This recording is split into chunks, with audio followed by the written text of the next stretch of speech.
বন্ধুরা, নন্দিনী দা কুকরম চ্যানেলে তোমাদের সবাইকে স্বাগত। আজকে আমি এনেছি বাঙালি অনুষ্ঠান বাড়ির পরিচিত রান্না পটল চিংড়ি। এবং শুধু অনুষ্ঠান বাড়ি নয়, যেসব হোটেল বা রেস্টুরেন্টে শুধুমাত্র বাঙালি খাবার সার্ভ করা হয় সেখানেও কিন্তু এই আইটেমটা দেখা যায়। এর প্রধান তিনটে জিনিস হচ্ছে পটল, আলু আর চিংড়ি। আমি এখানে 400 গ্রাম আলু নিয়েছি। এবার সেটা খোসা ছাড়িয়ে বড় বড় টুকরো করে নিচ্ছি।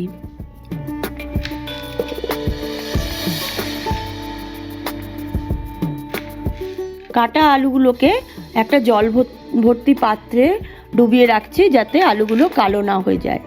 এবার আমি পটলগুলো খোসা ছাড়িয়ে নেব। পটল আমি 300 গ্রাম নিয়েছি। খোসা ছাড়িয়ে পটলগুলো আধখানা করে কেটে নেব।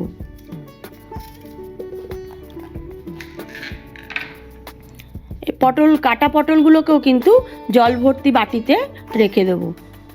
এবার আমি পেঁয়াজগুলোকে খুব ছোট ছোট করে ফাইন করে কুচিয়ে নেব।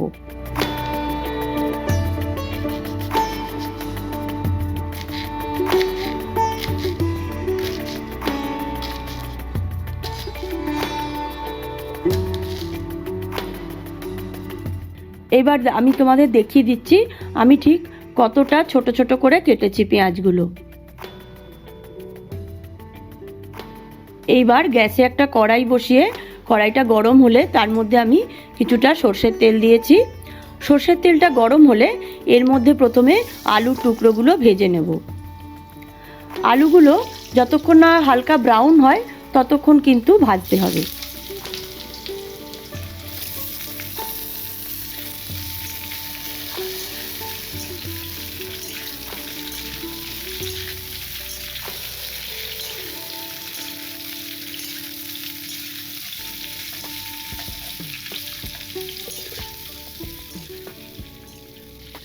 ঠিক এইরকম ব্রাউন হতে শুরু করলে আমরা আলুগুলোকে একটা পাত্রে তুলে নেব।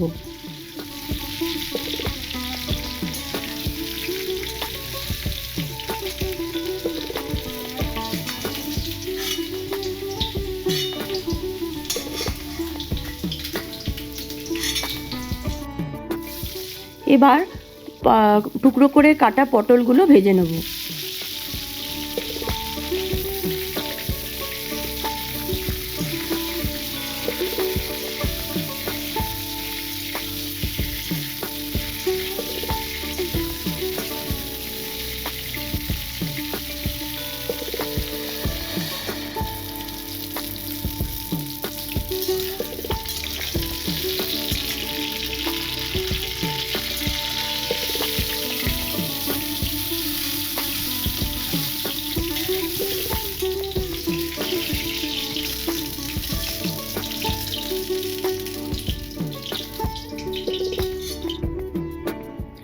এবার চিংড়ি মাছগুলোকে আমি ধুয়ে নিয়েছি।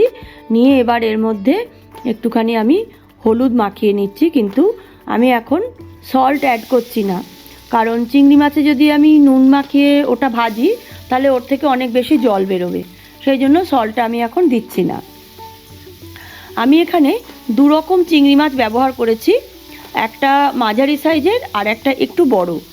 এটার কিন্তু রান্নার সাথে এর কোনো সম্পর্ক নেই। আমার কাছে দু রকম চিংড়ি ছিল, সেই জন্য আমি দিয়েছি।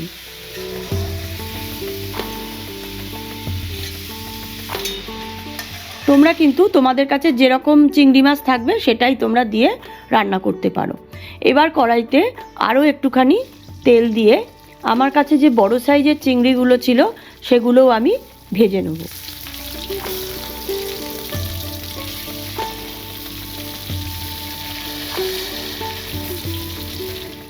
চিংড়ি মাছ কিন্তু খুব বেশি ভাজবো না, তাহলে চিংড়ি মাছ শক্ত হয়ে যাবে।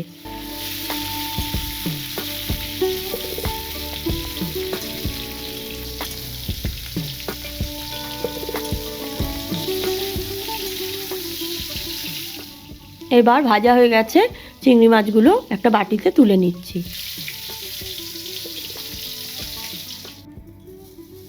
এবার কড়াইতে তেল দিয়ে ওর মধ্যে গোটা জিরে ফোড়ন দিয়ে পেঁয়াজ কুচিটাকে ভালো করে হালকা ব্রাউন করে ভেজে নেব।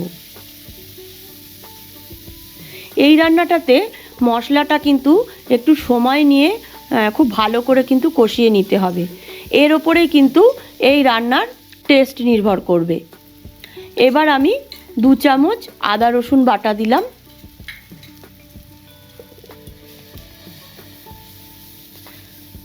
মশলাটা ভালো করে মিশিয়ে নেব। তোমরা দেখতে পাচ্ছ খুব ভালো করে হালকা ব্রাউন করে মশলাটা কষানো হয়েছে। এবার আমি ওর মধ্যে একটা টমেটো বাটা দিলাম।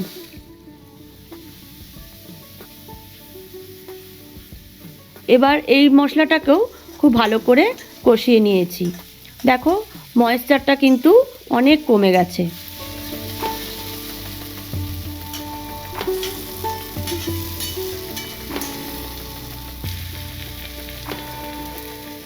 আমি এর মধ্যে কিছু গুঁড়ো মশলা দিচ্ছি।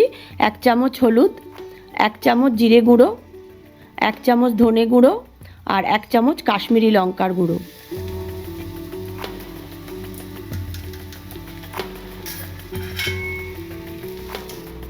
এবার গুঁড়ো মশলাটাকে ভালো করে ওই মশলার সাথে মিশিয়ে নিতে হবে।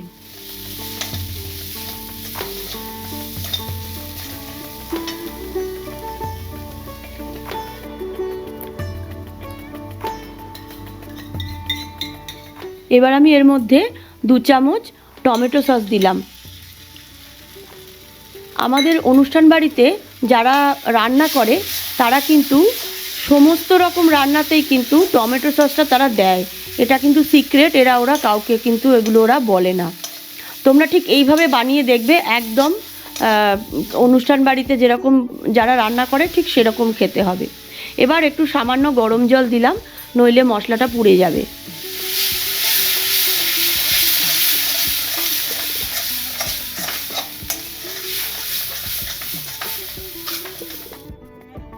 এইবার আমি ছোট কাপের 1 কাপ টুকরো করা নারকোল আর 3 চা চামচ পোস্ত আর 4-5টা কাঁচা লঙ্কা একসাথে বেটে নিয়ে কড়াইয়ের ভেতর দিয়ে দেবো।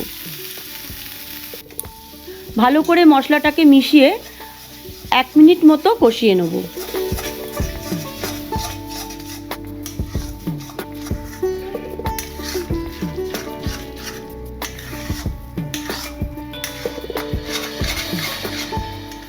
এবার ভাজা আলুগুলো এর মধ্যে দেব, দিয়ে ভালো করে মিশিয়ে নাড়াচাড়া করে নেব।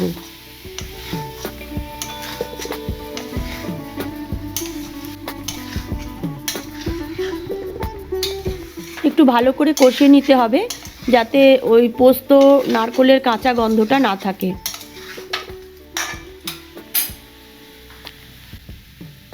সামান্য আর একটু কাশ্মীরি লঙ্কা দিলাম।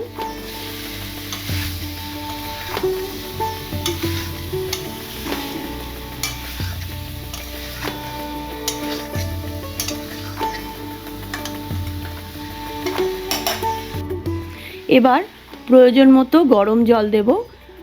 এমন পরিমাণ গরম জল দিতে হবে যাতে আলুটা ভালো করে সেদ্ধ হয়ে যায়।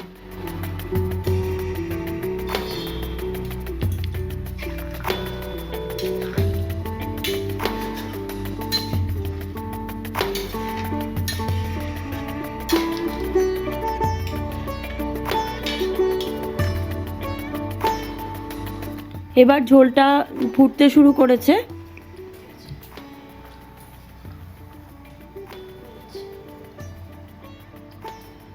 আমি আঁচ কমিয়ে ঢাকা দিয়ে দিলাম। 7-8 মিনিট সময় দিলে আলুটা সেদ্ধ হয়ে যাবে।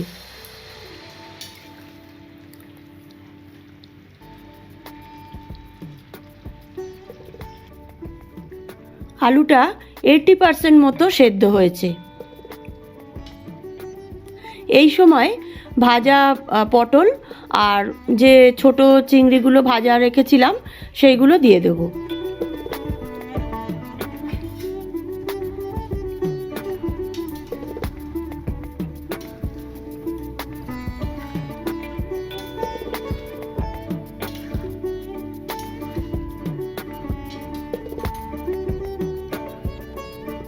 এইবার আরও একটু সামান্য গরম জল দিলাম। এটা কিন্তু খুব একটা পাতলা ঝোলও হয় না, আবার খুব একদম শুকনো মতো হয় না, একটা মাঝারি একটুখানি গ্রেভিটা হয়। এবার আমি স্বাদ মতো নুন দিলাম,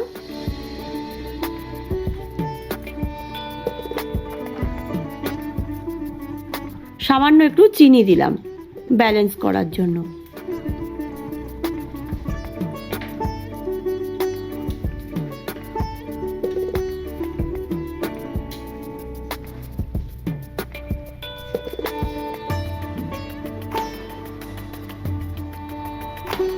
এবার আঁচটা কমিয়ে আরও 5 মিনিটের জন্য আমি রান্না করতে দিলাম। 5 মিনিট হয়ে গেছে, রান্নাটা আমার হয়ে গেছে। এবার যে বড় চিংড়িগুলো ভেজে রেখেছিলাম তার অর্ধেকটা আমি এর মধ্যে দিয়ে দিচ্ছি, বাকি অর্ধেকটা রেখে দিচ্ছি আমি রান্না সার্ভ করার সময়, ওটা আমি সাজিয়ে দেব।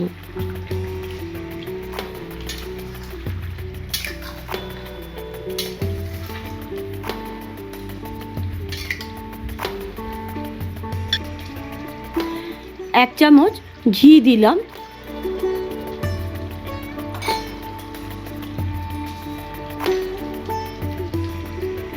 আর একটু গরম মশলার গুঁড়ো দিলাম।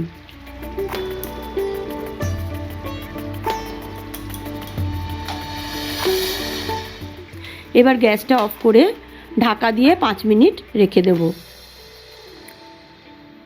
রান্নাটা আমার হয়ে গেছে। আজ তাহলে এই পর্যন্ত, আবার দেখা হবে পরের রেসিপিতে।